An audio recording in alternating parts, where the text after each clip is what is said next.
All right. Hello, everybody. Welcome to our weekly interview series for the Kareem Kandi World Orchestra. My name's Kareem Kandi. This is my very special guest and good friend for many, many years now, Osama Afifi, great bassist and a musician extraordinaire who's played all over the world.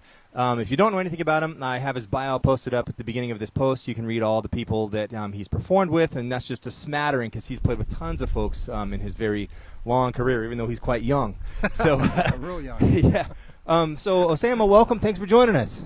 Good to see you. Yeah, good to see you, too, in the flesh. I know. It's amazing. Wow.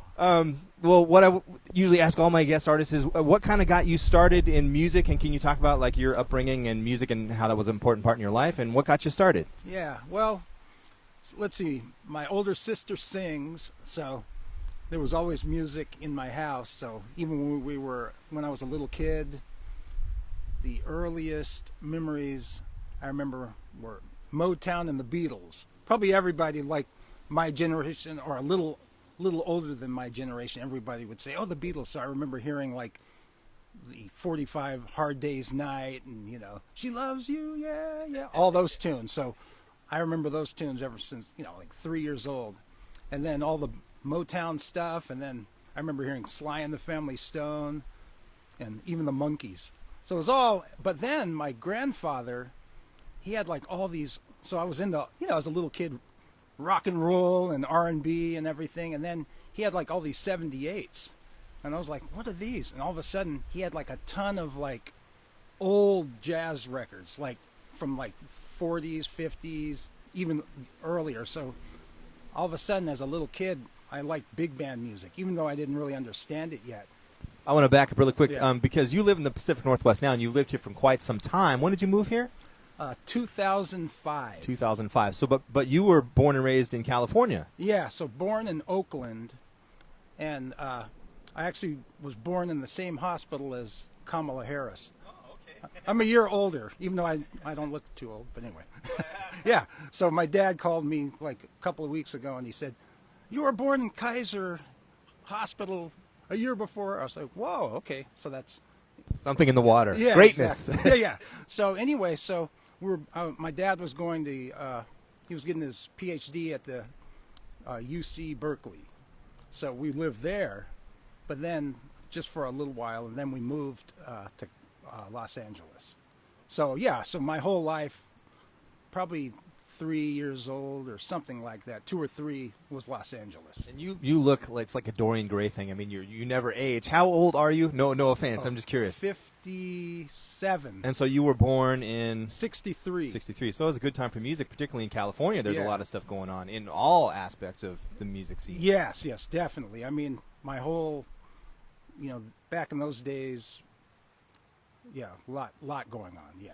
Now, I know you're half and half like me. We've talked about this a lot Yeah. because people ask me, like, Kareem Kandi, is that a stage name? Well, no, I'm half Middle Eastern and half, my mom was basically white, Irish, German, English, and my dad's Iraqi. So your background is... Yeah, so my mom's black, African-American. She's from Chicago. And then my dad's Egyptian. So he came from Cairo. He first went to University of Chicago. So he went to Chicago, and then they met there. And then, yeah. Well, so the reason I ask is because when we grew up in the house, there was a lot of Middle Eastern music along with other stuff, too. Was that similar in your household or not too much? Not as much. I mean, I remember as a little kid, my dad would have some records. So there would be some, but not too much. But, you know, enough where I would hear it, but I wouldn't know who the artists were. He would tell me, and then he would speak.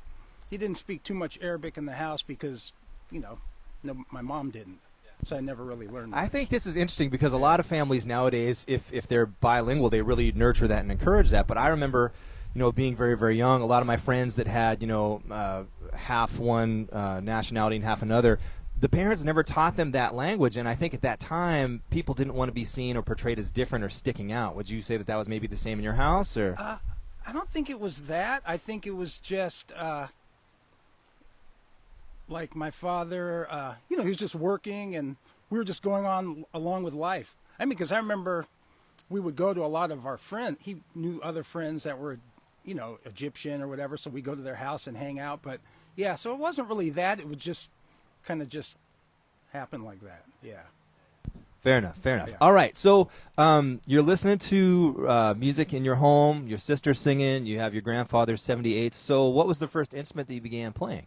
So first, so as a kid, we always had a guitar around the house because my sister would write songs and play guitar. So I would pick it up. Well, actually, my first instrument was the broom. So when I was 3 years old or 2, my mom would always tell me that I'd hear like Beatle records and I'd pick up the broom and start sing along. So that was the first instrument. But after that, I would get the guitar, and I'm left-handed, but I play right-handed. But I would always turn it around lefty and just mess around. But then at about 11 years old or 10, my first real instrument was violin. So I actually, at the school, I was learning violin, and I was actually getting pretty good at it. I mean, I'd been playing maybe, 6 months, a year, and I was kind of jamming on it or whatever. And then we moved, and for whatever reason, I think the next school, I can't quite remember, I just stopped playing it. It just kind of like, oh, maybe I don't play anymore. But then in 7th grade, I went to Emerson Junior High School, and there they had a really good music program. So I took a class that was called Beginning Strings. They've had a long history of having a strong music program there, correct? I'm not sure, to be honest with you, but the whole West Los Angeles area did. Like University High was right down the street, and they had a lot of great musicians. So there were a lot. I mean, in those days, I think a lot of, like Los Angeles in general, every school had orchestra, and this is junior high, orchestra, a full band, a full stage band. That's what they called jazz group back then. So in those days, but what was funny is, Wait, if I understand you correctly, you mean there was actually funding for music programs in the public school? Yes. I don't believe it. Yes, they had great instruments, and a funny story. Well, let me tell you. Okay, so anyway, so I picked this class, Beginning Strings, but to be honest with you, I didn't even know what that meant. You would have thought I would have known because I was playing violin. So I show up, but we showed up a little late, and they said all the violins are taken up. What instrument do you want to play? And I looked around and I said, oh, I'll play that big thing in the back. And that was the upright bass. And then my mom picked me up from the school, and she's like, how do I get this home? So then, maybe a couple of months later, we had to put the bass in the car. Somehow, I think the school delivered it or something. I don't know what. But then we put the bass in the car, and my mom puts it in the back with the neck hanging out of the side of the car. You see where this is going. We back up, and it hits the neighbor's car and breaks the whole neck off. My mom was so pissed. I was like, I don't know. I'm 7th grade. I didn't know what's going on. But in those days, schools had money. We took it back to the school, and they took it to the repair guy. It broke perfectly where they were able to glue it back. Nowadays, they'd probably charge you, $2,000 or something. Oh, yeah. So, anyway. So you're in middle school now. You're playing the bass, or starting to play the bass. Upright bass. Yeah. And so did you just learn, like many of us do, you start in like beginning band or beginning orchestra, strings in this case. Were you able to get some private instruction with anyone, or was it just all by classes, or what? Yeah, I had private instruction maybe for about 6 months. My grandfather, he sent money from Chicago. He wanted to make sure I really learned, so he sent money. So I actually had private instruction for maybe 6 months. Well, that's actually an interesting point too, because both your mother and your father, did they meet in Chicago? Yeah, they met in Chicago. In Chicago, prior to that, I'm assuming it's earlier than '64 when you were born. Yeah. Chicago's had a massive, tremendously amazing music scene for many, many years too. So they probably had heard good music and knew what good music was, or had some sort of inclination of, Yeah, even though they aren't musicians, my mom always loved music, and she would sing and dance around the house and stuff. And then my dad, he could actually play a little piano just for fun, but he could actually worked out a few cool pieces. I was like, how'd you do that, Dad? So he's like, oh, I don't know, I just did it, that kind of thing. Yeah. So you got some lessons. Your grandfather got you taking lessons, and what kind of stuff were you working on? Mostly like sight reading and technique, or were you getting into jazz at this point? Or no, that was all just learning how to play the instrument. So there's a book called the Samandal book, and it's like the main book that a lot of bass players learn when they're first learning. It's a great book. So it was just sitting there, whole notes with the bow, all that kind of stuff. But then in orchestra at school, I started really, learning a lot, playing in the orchestra. Many viewers who don't know Osama out there, I'm sure there's some musicians that are watching that do know him, but there's kind of within the circle of musicians around the Northwest, everyone kind of knows, like, Osama is one of the sweetest, nicest, most humble guys you'll ever come across, and it's almost impossible to get him upset. You see all these things that go down on gigs that people get upset and bent out of shape about, and he's always got a smile on his face. So that's one of the reasons why everyone likes to hire you and work with you. But the other thing is your versatility. Like, you read well, you solo well, you play lots of different styles very, very, very well, which not all bass players or musicians, for that matter, can say that. Like, some people specialize in this one thing and that's all that they do, but you do so many things well. So had that always been part of your conception? I mean, you just grew up listening to lots of different types of music, or did you say, I want to be, like, good at everything? Or how did that come about? How did you get to be the force that you are today? Well, some of it, like, I remember, like, so I was in junior high, and then I was starting to, like, learn really fast. Like, I really dug it, so I was really into it. I remember getting the book, and what was funny is my dad bought me an upright bass, but it's not like any of us knew what a good bass was, and it was not that good of a bass, because after I owned it for maybe 3 or 4 months, and it was really hot in LA, one day it, like, blew up.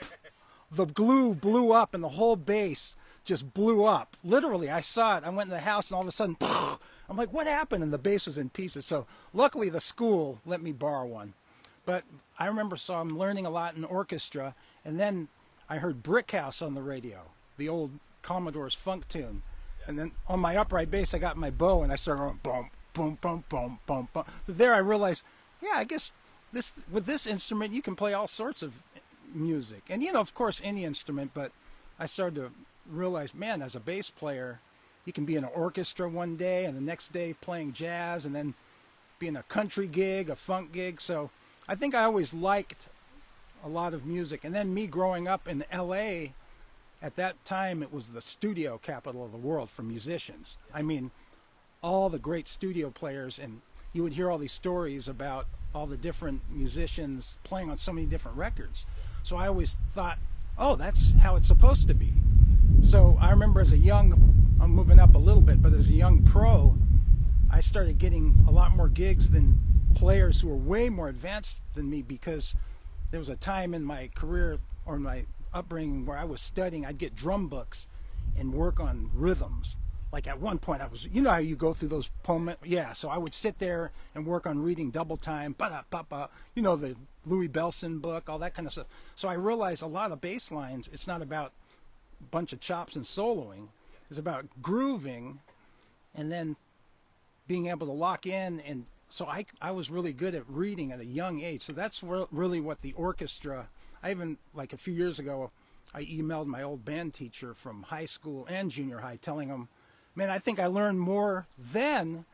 That's really what's helped me in the now, because I love working on soloing and everything, but still, like, you look on YouTube now, there's all these incredible young bassists playing the bass like it's a guitar or something. It's incredible. So I'm sitting there trying to learn that, but I realize when you get called for a gig, you better, like when we play, it better swing, and you better play the bass. You know what I mean? Well, that's the other thing. I mean, you ask, like, who's playing with who? Like, who's gotten bass? Oh, Osama's working with this guy. Osama's, like, you work with everybody. You're all over the place doing everything. You're doing all in the trenches with some symphony stuff, with vocalists, with funk stuff, with pop bands, with the straight ahead guys. I mean, you're doing it all. All the time. Not right now, but So. Better not now. Yeah, and some of it is I just enjoy, because I look at a lot of players, and I realize not everybody enjoys playing a lot of different stuff. So it's cool. That's what's awesome about it, because probably some of my favorite bass players that I grew up listening to, well, actually a lot of them are kind of like that too. Like, I got to meet John Patitucci when I was I was probably just graduated high school or something. He lived in LA, and then somehow I hooked up with him, went over to his apartment, and he played me just music that he was working on. And he played me these bootlegs of him, like, playing with bebop groups with a bow, soloing like Charlie Parker on the upright bass in the upper registers. I was just like, where am I? It freaked me out, because I've never seen anything like that up close on the upright bass. But then like Jaco Pastorius on the upright bass with a bow. Yeah, exactly. And then a minute later, he picked up his 4-string bass, started slapping like Louis Johnson. So it made me realize, oh, you can like do it all, or at least, work at doing it all. Yeah. A quick aside here, your shirt reminds me. So you've been a D'Addario artist for a long time now. Yeah, speaking of, yeah, exactly. And I'm a D'Addario artist as well. So we should have, I guess, a shout out to all the reps in D'Addario for such a great company and great products. Yes. Thank you. Yeah, they've been really cool over the years. Yeah. Well, and you and I typically, when we're not sheltering in place, are working a lot. So it's nice to have, particularly like discounts on gear and things because we need good gear. So. Yeah, and strings are the most expensive thing that you're always going through. That's right. Like reeds, right? Yeah. Oh yeah. All right. Well, let's go back to high school because we're touching on all these things that I want to get to. But so you're in high school. You've been listening to big band stuff. Did your high school program? You said they had an orchestra, band, choir, and jazz band. I'm assuming you were playing in the jazz band. Yeah. Well, yeah. And what's interesting, up to that point, about 16, I was playing mostly only upright bass. And then my teacher at the school, they had a nice Fender precision bass. That's like the main bass, that everybody wants to get. And he said, take this home and learn it over the summer. I'm like, this thing? Kind of like, and then I took it home and it was awesome, So, yeah, so at that point, I was playing in jazz band, but still mostly, and orchestra. And then our school had I got a lot of experience because they would do a lot of musicals. And the school would I'm talking about professional. It was like not your normal, I don't know what a normal high school play looks like, but this one was like, they had the lighting. I was just lucky because I went there, but they had the lighting, they had the sound. So we'd do like Hello Dolly, Carousel. And good instruments too, it sounds like. So yeah. Which helps a lot. Oh, yeah, definitely. Yeah, definitely. So we would do all these musicals. So I got a lot of experience as a kid playing, attempting to play musicals, you know what I mean? Yeah. And they'd have a lot of reading too, and not only that, sometimes they chop up those scores where you got to jump from here to there and really pay attention and follow the play and follow the conductor, and it's not like just playing in a band where you're kind of where you're listening and watching and reacting, but it's even more so because there's a lot going on. Yeah, and then being able to just sit there, not freaking out while the people are talking on stage, because years later I got to do some musicals, in a professional. So it's like that training helped 30 years later, Yeah. A lot of focus for long periods of time. Yes. Yeah, I really respect those musicians that do that for 30 years straight. That's not easy. You need a lot of lumbar support, I guess. Yeah, totally. All right. Well, so you're in high school. Outside of school, I guess what I kind of would like to know is in Los Angeles, were there any of your peers or contemporaries that went on to become really well-known musicians as well? I know we've talked about. I think you said Lenny Kravitz. You went to high school with Lenny Kravitz. Yeah. Is that right? So my high school, I went to Beverly Hills High. So people always think that's like a movie. It's a real high school. I want to see the yearbook. Oh yeah, I know. There's a picture of me in one of them. I think 10th grade. With my upright bass. I had my big afro and I'm sitting there with my upright bass. So I'll circular or Kid and Play? What are we talking about here? No, this was way before Kid and Play. Okay. It was just messy. Yeah. Think late 70s, like that era. Gotcha. Yeah, way before the cutting and all that stuff. And Lenny Kravitz went there, and back then he was like the best drummer in jazz band. He could really, he was like 15, and he could swing, you know what I mean? So it was like, oh, wow. And he's the first guy who taught me on bass. I was listening to Stanley Clarke, and there's a tune called School Days where Stanley Clarke's doing a double stop. It's basically kind of like chords on the bass. Junk, junk. And I was like, whoa, he's doing 2 notes on the bass. And then Lenny goes, oh, he's doing this. And he showed me. I was like, so Lenny was he was kind of like a mini Prince where he could get on any instrument. And this was way before, he was famous or whatever. Right. And then a friend of mine, Vadim, was this incredible Russian guitar player. He ended up touring later with Earth, Wind & Fire. And it was funny. You see Earth, Wind & Fire up there, the whole band. Then there's this Russian guy in the corner just killing it. So he was there. And then as a senior, my friend, this guy Zorro, he didn't go to Beverly High, but he moved from Oregon, and then he came up to L.A. He's just a year older than me, and he was thinking, where can I meet musicians my age who might be doing something? So he comes up to the school, and he sits on the front grass with his drumsticks and starts just practicing. And then Lenny finds him, and then Lenny brings him to the band room. It's like, look what I found. And Zora was just like this total disco guy, all yellow in those days. And then we started jamming. So he was there. And then my friend Don Wyatt, who ended up touring with all sorts of people. He just everyone. And then his younger brother, who toured with like Terrence Trent D'Arby, and his younger brother's was my first bass student. And this kid, I wish I could take credit, but he's like ridiculous. He has a YouTube where he's playing bass, he's tapping the bass line, and then he's doing the whole Giant Steps solo on piano. He's that guy. I think I showed it to you. This was years later, but I was his first bass teacher, so I'll take it. Yeah, so the school, we had a lot of really good musicians, yeah. Well, so like most schools and most school programs, you know, at some point you're in high school and you realize, oh, there's the professional musicians out there playing and there's clubs. Were there any, I mean, I know there were, but for you, what were some influential jazz clubs around the area where you could go hear things and check things out? Yeah, so there was the Baked Potato. So when I was in high school, I used to go to a church. My mom was real into church and stuff, so we'd go, and it was called Church on the Way, and they had like a house, I think it was the house band. You know how churches have church groups. And that's actually where I met Patitucci. He was kind of going to that church off and on at the time. And then the house band, I'm looking like, man, these guys are really good. I mean, a lot of churches have good bands, but these guys sounded not just like the gospel thing. They were playing like kind of like jazz, you know, kind of like LA jazz, kind of like, I don't want to say smooth jazz, more like fusion. So the band had Abel Boreal, who's one of my all-time favorite bass players. He's been on thousands of recordings. Alex Acuna, who's the drummer, Weather Report. And then, have you heard of Who Stole Mario? He's the great saxophone player in L.A. So they were in this group called Konania. So they would play at the Baked Potato like every Monday night. And then guys like Larry Carlton would sit in on guitar, and you would see people like Tom Scott. Like it was like the club where all the studio players would come.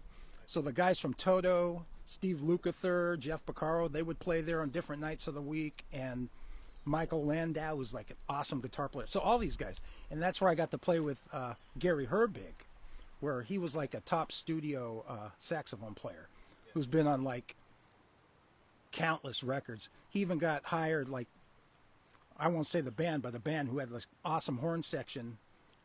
And he was telling me the story how they came in to do this session, and they're great doing their thing, but they were having problems doing this. So then they called him in later to lay all the horn, like baritone, tenor, soprano, alto. Like he came in and just laid them all. Yeah. So, you know, because that's what he did. He's a studio player. It's different things that you're working on. You know what I mean as a horn player. Doesn't mean you're going to, like, since he does that all day and night, he knew he could just walk in and just do it.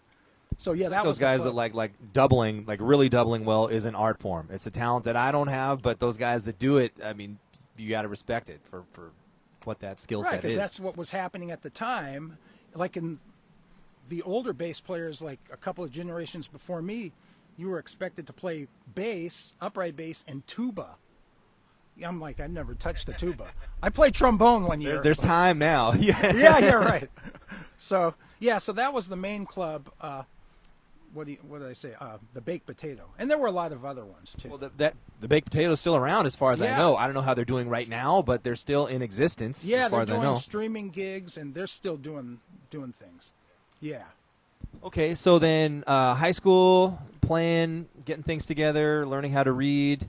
What happened after high school? Did you go to college, or just start playing? Or yeah, so a lot of my friends end up going to Berklee College of Music, but for whatever reason, where my mind was, I just didn't see myself moving to Boston or whatever. So, and then I actually auditioned for a couple of colleges, and I got like some music scholarships, but then I kind of like wanted to get out there and start playing, but then my mom was like, you better get some schooling. You know, you think you're better than you are. You know what I mean? And you know, musicians, I look back now, it's like, gosh, I really thought I was better than I was. But some of that's cool because it's like, it pushes you to practice. And you need some confidence sometime to go out there and do something. So I ended up going to a school called the Dick Grove School of Music.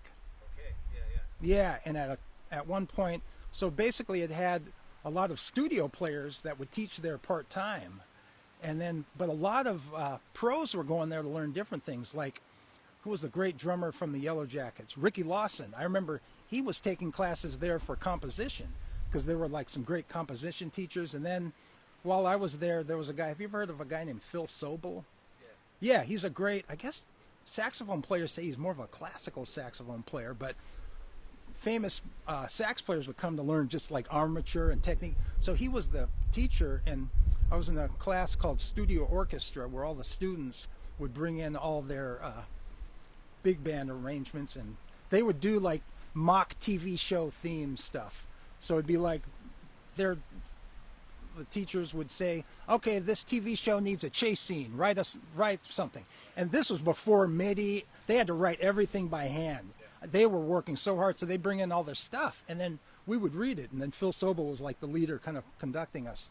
So I got in that 1 year, probably 4 years worth of training, because there weren't that many bass players. There were me and maybe one other guy, so 6-8 hours a day I was sitting in there reading all these people's charts and all these different styles. And then Max Bennett was one of the teachers. He's a bass player. He was in that group, Tom Scott and the LA Express. So he would show up, and I remember he was the coolest guy, and he had this expensive car because he was doing all the studio work. And so he'd come in and teach me for a half hour about reading music, and so I learned a lot from him. And so it was a really cool school. The thing I wish I would have done more, I didn't pay as much attention in like the improv classes and like the composition, those kind of things. I was just like, I'm just going to play the bass. So that's the only thing looking back. So Well, you young kids do that. Yeah, it seems to have served you pretty well thus far. So, you know. Yeah, it definitely did. For what I realized in music, you can go a long way even if your path is kind of thin.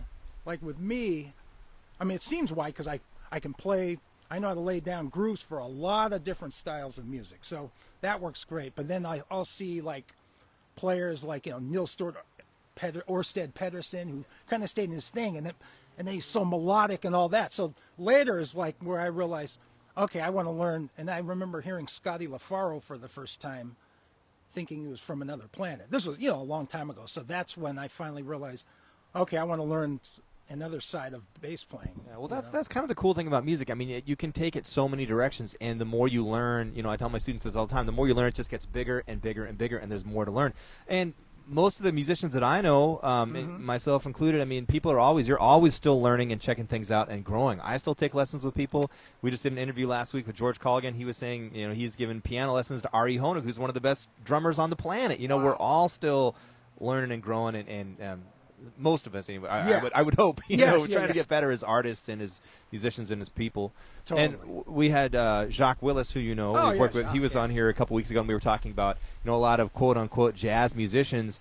You know, to get to that point of understanding like theory and harmony and technique, you can play lots of other styles. It's not just jazz. You've learned all these other things and concepts and time and melody and harmony and rhythm, and I think it just being a well-rounded musician allows you to be better at spontaneously composing music or improvising. Yes, because like I remember I was doing some wedding gigs early on in my career, and I'm still doing them. Wedding gigs, I like to tell people, those are like, you meet some of the best musicians on those gigs. When I was in LA, I remember I was doing wedding gigs, and then Eric Marienthal, he was off tour from the Chick Corea Electric Band. So in between, he'd be doing the wedding gigs with us, and I'm thinking, he just finished doing the electric gig, and then he's in here jamming on the, you know, chicken dance. Yeah, so he ended up hiring me for some wedding band gigs, and he was saying, I remember talking to him, and he's like, man, music is music. And then another one, Ernie Watts. So I was a young kid doing some wedding gigs, and Ernie Watts was in the Tonight Show orchestra at that time, and he'd finished the Tonight Show, and then at nighttime, and I asked him, so what's up with, you know, whatever, I forgot what I asked, and he said, man, as long as the band's grooving, I'm there. So, and this is Ernie Watts, who toured with the Stones, and it tripped me out. It was awesome. I was like, oh, okay, that's good to know. Yeah, I think that mileage, it gets a lot of mileage, you know, if you know that the band is going to be fun and it's going to be a great time and a great hang, and musically it's going to be good. Yeah. not that I'm advocating for lower pay, but sometimes if the Right. gig doesn't pay great, if we know it's going to be musically awesome, we'll go do the gigs. Oh, totally. Not trying to undersell like what we normally charge, but just throwing that out there. Right. More and more. Yeah. Particularly now. All right, cool. Well, so you're in college. You're studying. I'm assuming you're starting to do some gigs around town, just wedding bands and club gigs and things of that nature. Since we kind of have more of like a straight ahead focus with the stuff that we do, like what kind of straight ahead stuff were you doing around LA at that time? Because we talked about earlier that you'd done some work with Tamir Hendelman while he was getting some things together. Yeah. And now he's working with Jeff Hamilton and all over the place. But, Yeah, I remember when Tamir came to, I'm not sure when he came to LA, but I remember he was like this. Yeah, he's younger than me, and then I met him. Well, I was playing in a group before. Well, a group called the B Sharp Jazz Quartet. The way I got that gig, and with that group, we got to tour all over the world, and it was a real quote unquote jazz experience. But this drummer Willie Jones III, who's just an incredible drummer, he's the one who I always attribute to really helping me get into the LA jazz scene. There was this area, Lamert Park, where a lot of young jazz musicians were getting their stuff together, and Billy Higgins, the great drummer, he had a place called the World Stage. So a lot of young players and, seasoned pros would go there to train other musicians, and you'd go there and get your chops together. So I met a guy, James Mahone, who's a sax player, and I was playing with those guys maybe 3 nights a week, and it was Willie on drums and James, and it was kicking my butt. But they were so cool. I mean, because they saw I was really into it. Because what happened before that, I really got into the electric. So for a couple of years there, the upright was kind of on the side. And then this came up where they needed a bass player, and it was like some inspiration to really get. I'd always practice it, but as you know, it's like game shape is different than like at home shape. Sitting at home, you can do what you want, and on the gig, It's like when we play, you call a tune, we better be ready to go, and you'll be like 1, 2, let's go. You know what I mean? I know you guys can hang though, so I'm not worried. Yeah. But I always appreciate playing with you, because even if we can hang, but still, you're going to be like, come on, let's go. Because sometimes of those certain nights, I remember when we would play a lot together, where I'd be kind of burnt, or coming off from doing 4-hour funk gig, laying it down. You're like, nope, here we go. And I always dug that, because I'd come home like, I felt like. Well, I remember when you first moved here in, I think you said 2005. Yeah. I don't know how I heard about you, but somehow I got your name and number, and that you also, I was living in Tacoma. Chris Seimer. Okay, and you were living in Tacoma, so I'm like, great, because Tacoma has had a deficit for really great bass players. Right. Guys that can read and play and solo and all that, and play lots of styles. And so I hired you, and we worked, I think, every Friday and Saturday for a couple of years at affairs in University Place. We played together quite a bit. Exactly. Yeah, I think it was through Chris Seimer. Because Chris was also from California. Yeah, because he was playing. See, Chris is cool because he was playing in a band. I forgot what the name of the group, but they were playing really adventurous music.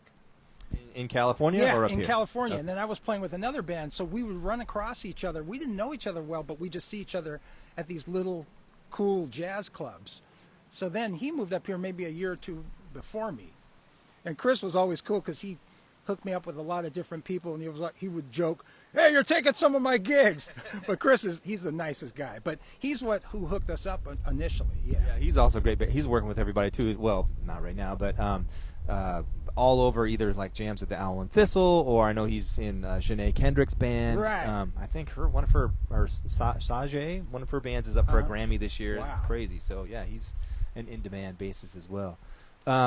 All you California guys, lay back. And then, did you know Bruce Babbitt? The name rings a bell. I don't know if I know him personally. So he's a sax player. He went to Central, and then he now teaches he was teaching at, what's it called, Fullerton College. Okay. So he would always come up here. Great alto player, like Cannonball Adderley. I think he even named I forgot what he named his kids, but they were kind of like jazz, after some great jazz musicians. But when I told him I was moving up here, he gave me some numbers of different people. So Gary Williams, because he went to school with him, and then Darren Motamedy, and then Mark Ivester, and then a couple of other great players. So I remember back then, the internet wasn't even what it is now, and no one had cell phones. But I remember calling these guys, saying, "Hey, I'm moving up there just to let you know I'm coming up there, just to meet people." Well, prior to moving here in 2005, so you were in college, and Yeah. I'm assuming there's a big gap between that and 2005. So Yeah. you finised, I'm assuming you finished college, and then what happened from there? Yeah. So I was so my school, it was just a one-year program, so I didn't end up getting a degree. But while I was there, and I remember I was working at a supermarket right across the street part-time, bagging groceries and stuff. And I remember, I played music because I loved it, but doing that really inspired me even more to really practice, because I knew I wanted to play music and then be able to make money where I can just play music. Because some people, they play music and then they have a hobby. I just like music. You're probably like me, where we love I love music for music.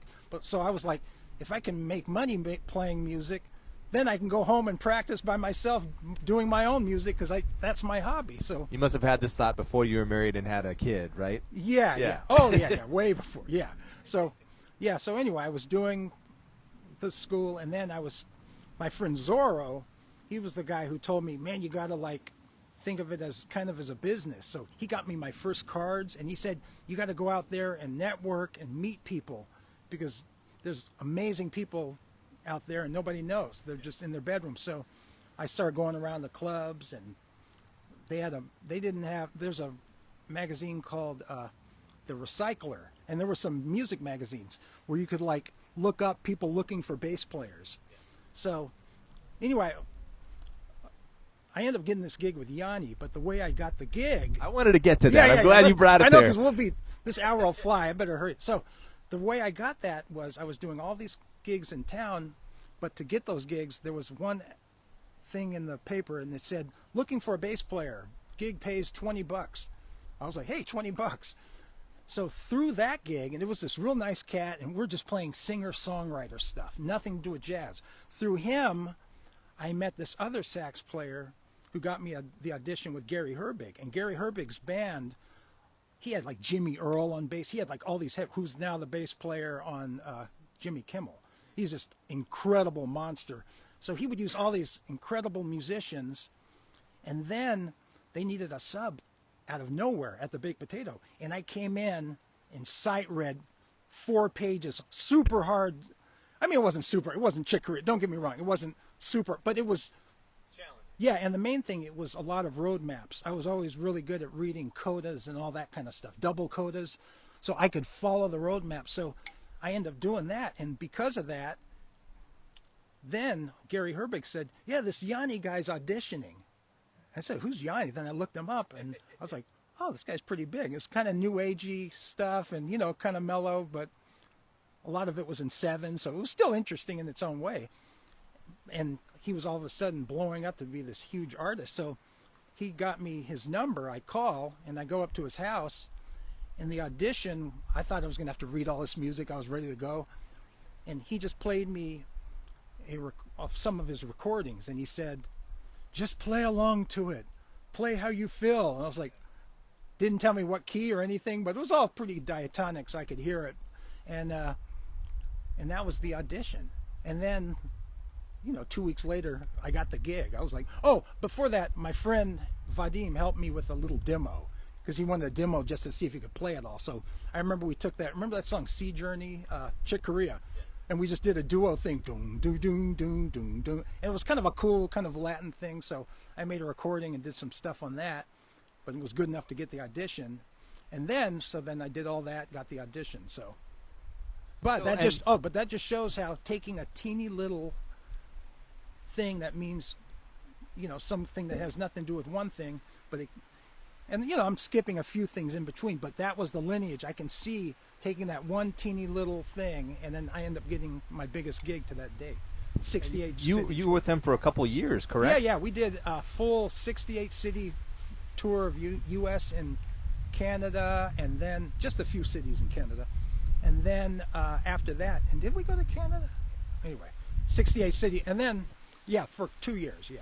Well, and I wanted to ask you because you, one of my favorite vocalists that's alive today is Kurt Elling, and I know you've worked with him. So how did that string of work come about? Oh, so that's when. So after Yanni, I did that for a couple of years, and then I got this call to work with Vanessa Paradis, she's kind of like at that point she was like the Madonna of France, and she was dating Lenny at that time. I got the gig through Zorro, and then so we ended up touring all over France and a few cities in Canada and England, and because of that, so I did that for a while, and then after all that ended, I came back to LA and I decided I really want to like play jazz, and that's when I really started shedding hardcore on my upright bass again. And Niels Henning Ørsted Pedersen became like more at the forefront, is what you're saying? Exactly, yeah, exactly, and all Ray and Ron Carter was one of my all-time favorite. Yeah, where I really, and at that point I'm always listening to it, but where it physically like, okay, get out the upright and really do that woodshed. So because of that, so then I end up meeting the B-sharp Jazz Quartet guys, and that's where I got to meet Billy Higgins. We actually got to jam with him before he passed away. Nicest guy in the world and just incredible. I still look back now like, God, I got to like hang out with him, and because I got in this group, the B-sharp Jazz Quartet, and they were getting kind of known around town as like, there was this whole Young Lions thing back then, it's all, some of the stuff's kind of showbiz where they come up with these names. It sells tickets. Yeah, exactly. And then Kurt Elling and his piano player were coming to LA to do some gigs, so they needed a drummer and bass player. And then so we somehow hooked up. So I got to play with Kurt Elling when he was just kind of going, and he was doing like Wayne Shorter tunes that he put words to and singing his solos. I was like, where did this guy come from? Yeah, so for people out there who aren't musicians and are not aware of Kurt Elling, he's an amazing vocalist, and what he does is he writes his own music, but he also will have music where he'll do vocalists. Like he will take an existing song and solo and put his own lyrics to it, and it's very impressive. And he also had a really great musical director that was with him for a long time, Lawrence Hobgood. Yes, was Lawrence with that band? There. Yeah, and they did Dolores. Remember that tune? Yeah. And I remember hearing because there's a whole history of people doing jazz tunes, but it was always more inside kind of stuff. And he's doing that, and I remember me and the drummer were like, whoa, where are we? Like, we had to come with it, because a lot of times he would just count stuff out. It wasn't like we were rehearsing, and he would have some tunes, charts, but anyway, so that's how I met him. And then when B Sharp went on the road, he helped us get some gigs in Chicago, because that's where he's from. And we got to play the Green Mill, and that was the place where the old court there. Yeah, exactly. And the old gangster guy, Al Capone. They had like his chair there. It was real weird. Not the electric one, the sitting one. No, right? yeah, exactly. Oh, and speaking of that, you asked about Tamir Hindelman. Sorry, I went. Yeah, so Tamir, when he came to town, I remember going to his house, and he had like these 5-page charts. I thought we were just going to jam standards. He was already writing stuff out. I was like, oh, whoa. Okay, let's get to work. And super talented, great guy, yeah. So again, I know some people are musicians, some people are not. Tamir Hindelman's a wonderful pianist, and he's works with his own projects, but also with Jeff Hamilton's trio, and he's a tremendous talent that Osama, we were talking before, because we've had him out here to do some shows in the past, and Osama and I were talking about him and how when Osama first met him and his trajectory to where he is now as a musician is just incredible. He's wonderful, so check him out. And did you ever meet Josh Nelson? He's another piano player. I don't another think guy so, no. from L.A. who's kind of that same age and era where he's doing the same stuff, yeah. Well, we're at the time of the interview. It's we got 15 minutes well, left. That flew by. I know. We didn't even get to it. We need to do another one. But this is the point where I ask any of the viewers if you have any questions about what we're talking about here or questions for Osama, please let me know, and I can see them here. So we'll keep an eye on it, and we're just going to keep talking, but I'll keep checking to see if you guys have anything you'd like to know about, and feel free to let us know, and we'll be happy to get to it if we can. So, okay, so you're in Los Angeles, you're touring, you're working with all these wonderful artists all over the world, doing a ton of sideman stuff. Did you do any leading stuff, or just mostly sideman? Mostly sideman, but when I was in the group, the B Sharp Jazz Quartet, that was really more of a band. So I got to actually write a tune on one of the records called Nami. So that's my wife. She was happy I named it that. I always do one of those. No, I'm kidding. But that tune ended up being on KLON, and it ended up getting like a lot of airplay. So that was kind of fun because I haven't written a lot of music. So this was like royalties, pre-Spotify royalties, when royalties were royalties, right? Yeah, exactly. It wasn't a lot, but it was something. So, but mostly, I've always been happy working with bands. I love backing up great singers, and I got to play with Nnenna Freelon. Right. Yeah, so that was fun. And what was I saw? There's some I was reading. I haven't really asked you about this, but you did a project for VH1. Yeah, Storytellers. And talk more about that. Oh, that was a group, The Doors. So they were doing, of course, their lead singer is not with us anymore, but the rest of the band back in the early 2000s, they did a show called Storytellers with John Densmore. So I was playing in John Densmore's world music band. He's the drummer of The Doors, and he's the biggest jazz fan. A huge jazz fan. So even if you listen to The Doors, it's not jazz at all, but if you listen to the drumming, it's not backbeat rock and roll. It's like kind of all over the place in a good way. He would say like all those guys really love jazz. So anyway, I was playing with him, and then they did the show. So I got to play on one song on their VH1 show. It was the song "The End." It's sounds almost like an Indian. It has like this Indian kind of vibe. We had tablas, and it was pretty cool. So that's kind of fun to look back like, whoa, I got to play with The Doors. Yeah, not many people can say that. Yeah. All right, well, cool. So you're still in Los Angeles, and I'm assuming at this point, somewhere around here, your beautiful wife, Nami, comes into the picture, or before she was your wife. How did that come about, and when did you guys meet? Yeah, that was way back in like we met way back in like 88 or something. Yeah, right about. So she was with you before all the touring. Yes. So and during all the touring, which can be a challenge. And then I was playing. This is kind of a funny story. We were playing at. I was playing at a club called R&B Live, and then we were like. We would back up a lot of like R&B singers and artists. They would come up, so I got to play with Billy Preston. A lot of these guys. I was just kind of the house band. When you're like a house band thing, and then but then she was there, and then a lot of stars would show up. So like Wesley Snipes and like back when he was big. I remember walking up and he's like got his arm almost around her like, hey, what's going on? And then I walk up, hey, what's happening? And he looked at me and like, oh, sorry.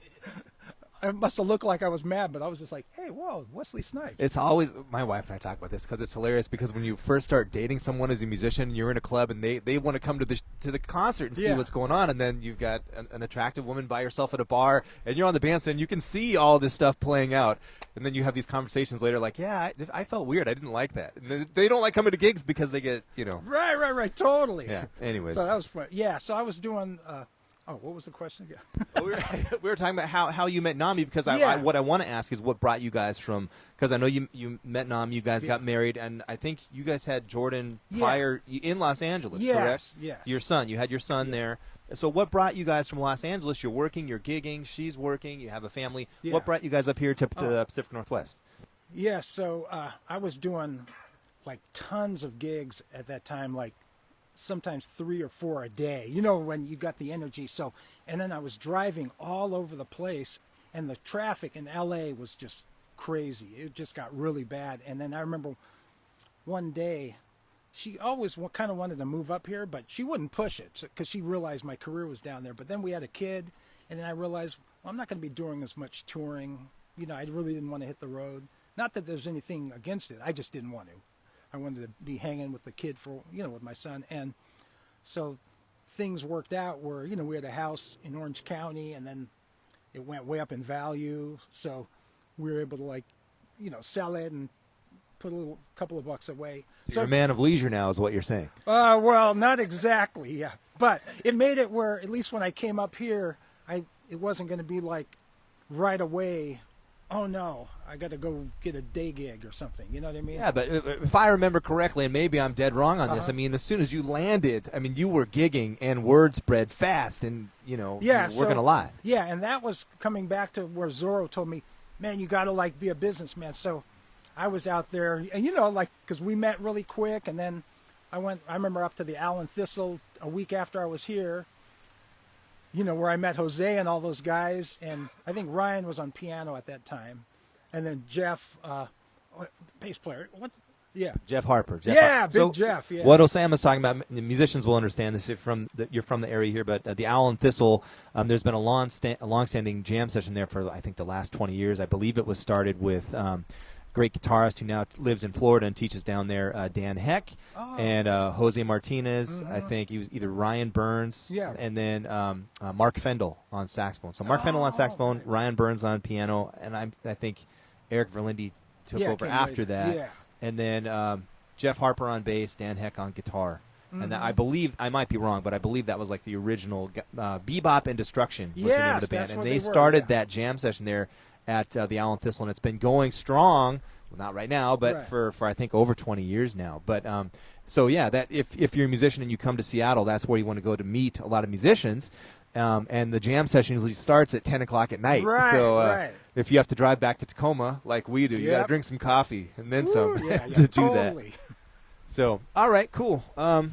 Well, so you guys moved here, you bought a house, and Nami, didn't she have, somebody had family up here, correct? Yeah, she grew up here, so that's why we landed up here. But before moving here, I did my homework, and I realized there was like a nice scene up here. Because I didn't want to go somewhere where there was just no musical scene at all.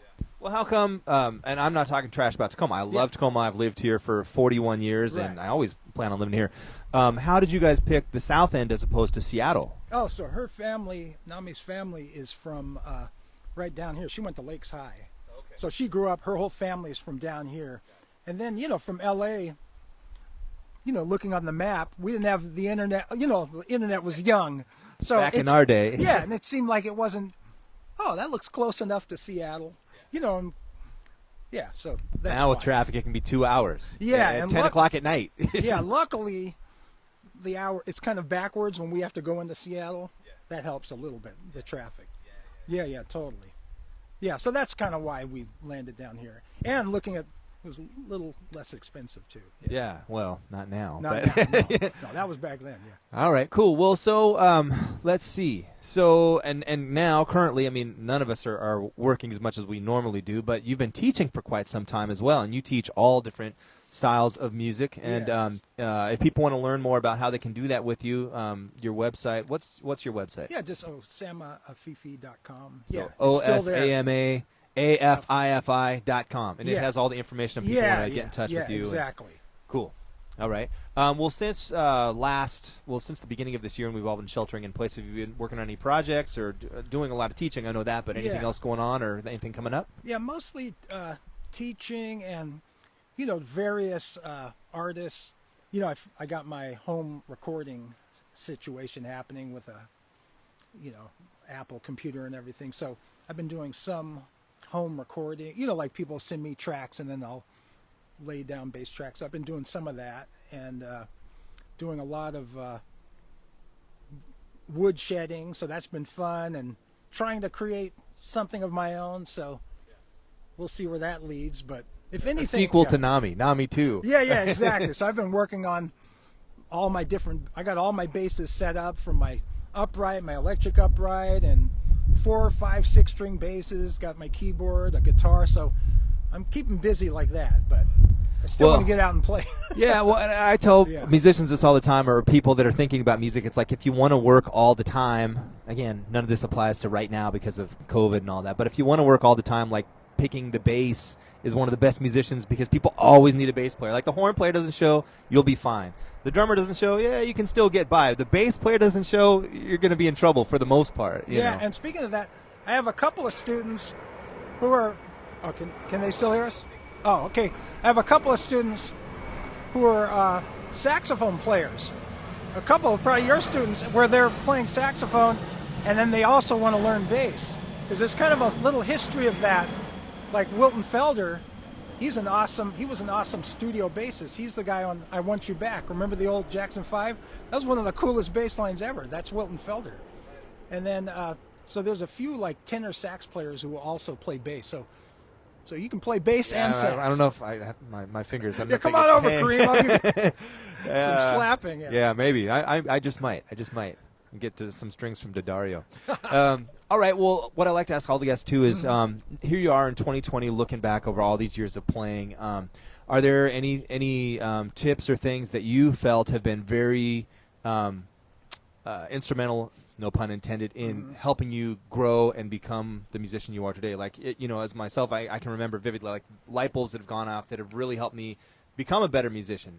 Any bits of advice or tips that you feel are important for you that you'd like to share? Yeah, a few things. Like when I was practicing, like I said early on, reading, like sometime in your career, really do that, even if it's just 6 months straight, whatever. I know that sounds like a lot of time, but it's not. As you know, I always try to tell younger musicians, what you think is happening right now, it'll be gone like that. You know what I mean? So no matter what, try to put some time, because I've had some students who are like super talented, like more than me or whatever, where, because I'm pretty much bass player. I've got some students, they can get on a piano, they can get on different instruments and just kill, but a lot of them wouldn't want to work on sight reading. It must be just really boring, but for some reason I always found it fun, like sitting there and challenging. So no matter what, try to spend some time on doing that. Yeah. It's funny to me because how huge was like Guitar Hero or Rock Band, back in the day. Like everyone like, it's like taking sheet music and turning it sideways. Right. It's the same thing. Exactly. If they can do that, then I even say that now to some younger students, and they actually go for it. Like, think of this as a video game. See those notes? Hit it. Yeah, so just turn it vertically, and it's Rock Band, or Guitar Hero, whatever. Yeah, so yeah, and as a bass player, really try to work on the classical stuff. I'm always, you know what I mean? Because even if you don't do it and it's not on your gig, it just, your intonation. So even if you're at home, you never see me bring a bow on a gig because that's just not what I'm hearing. But at home, I'm sitting there working on that stuff. It just as a bass player, that kind of stuff, and like the old, listen to a lot of different music, but try to really listen. What I find interesting in interviewing some of the older musicians on here, people in their 70s, 80s, I'm not there yet. I know, but a big part of that was, listening, but also like singing along to stuff. Did you ever spend a lot of time doing that to internalize the music and get it inside your head? Yes, and when I would listen to records, I finally realized, I don't know if I have perfect pitch, but I realized I have really good pitch. But what helped with it, I would listen to records in the old days when you would hear an album all the way through. So I would listen to one song, and the next one coming on, I realized, oh, I know what key, I know where it is, because you would do your relative pitch thing. And where now nobody listens to a record all the way through, but I remember I would listen to the same record. I remember I had the Gentle Side of Coltrane. I think it was more of a what do you call a bunch of songs? Yeah, but I would listen to all those songs back and forth, and then I would hear the next keys. So yeah, that's really listening to get that ear training. I mean, a lot, and not like YouTube watching snippets of guys going off, showing off. Listening to the songs, the music. Yeah, I think that's part of it too. And I'm by no means talking trash about musicians from generations, but when we were learning how to play, like the internet came in at the end of high school for me, and so we would buy like one album or check out one album and do that whole album. Or now you can jump around from one thing to the next, to the next, to the next, and you're not really getting the entire picture of, like, when an artist put out an album or a CD or whatever. It's like in that moment in time they put out 6 or 7 tunes, and that was their timestamp of a portrait of where they were at that time. It's now you like listen to one track that was like from the 1960s, and then another one from the 1980s, and it's like it's all over the place, And I'm not saying that that's necessarily a bad thing, right?